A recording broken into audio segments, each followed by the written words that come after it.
പോലീസിന്റെ സ്വർണ്ണവേട്ടകളിൽ customs preventive വിഭാഗം പ്രാഥമിക അന്വേഷണം ആരംഭിച്ചു. പിടികൂടിയ സ്വർണത്തിന്റെ അളവിൽ വലിയ പൊരുത്തക്കേടുകളാണ് കണ്ടെത്തിയത്. സുജിത് ദാസ് മലപ്പുറം SP ആയിരുന്നപ്പോൾ രജിസ്റ്റർ ചെയ്ത 100-ലധികം കേസുകളിലാണ് അന്വേഷണം. കസ്റ്റംസ് പ്രിവന്റീവ് കമ്മീഷണർ K പത്മാവതിയുടെ നേതൃത്വത്തിലാണ് അന്വേഷണം. PV അൻവർ MLA ഉയർത്തിയ ആരോപണങ്ങളുടെ പശ്ചാത്തലത്തിൽ കൊച്ചിയിൽ ചേർന്ന കസ്റ്റംസ് പ്രിവന്റീവ് ഉന്നതതല യോഗത്തിലാണ് അന്വേഷണം പ്രഖ്യാപിച്ചത്. പോലീസ് സർവീസിൽ എത്തുന്നതിന് മുമ്പ് കസ്റ്റംസ് ഇൻസ്പെക്ടറായിരുന്ന സുജിത് ദാസ് കസ്റ്റംസിലെ പ്രവർത്തന പരിചയം ഉപയോഗിച്ച് മലപ്പുറം SP ആയിരിക്കെ നിരവധി സ്വർണ്ണക്കടത്ത് കേസുകൾ പിടികൂടിയിരുന്നു. എന്നാൽ പിടിച്ചെടുത്ത സ്വർണത്തിൽ ഒരു പങ്ക് സുജിത് ദാസ് കൈക്കലാക്കിയെന്നാണ് ആരോപണം. സുജിത് ദാസ് മലപ്പുറം SP ആയിരിക്കെ കസ്റ്റംസിനെ മറികടന്ന് പോലീസ് സ്വർണ്ണക്കടത്തുകൾ പിടികൂടിയതിൽ കസ്റ്റംസിനും അതൃപ്തിയുണ്ടായിരുന്നു. കരിയർമാരുമായുള്ള ചില ഡീലുകളിലൂടെയായിരുന്നു പോലീസിന് വിവരങ്ങൾ ചോർന്നു കിട്ടിയത്.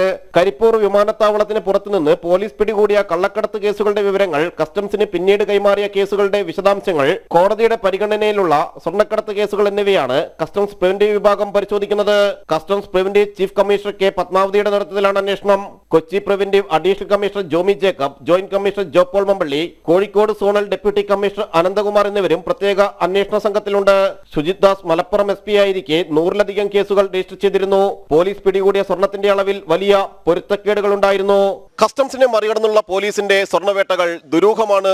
ഓരോ നീക്കങ്ങളും പിടികൂടിയ സ്വർണം ഒരുക്കി കോടതിയിൽ സമർപ്പിക്കുന്നതിൽ തുടങ്ങുന്നു ഇത്തരത്തിലുള്ള ക്രമക്കേടുകൾ.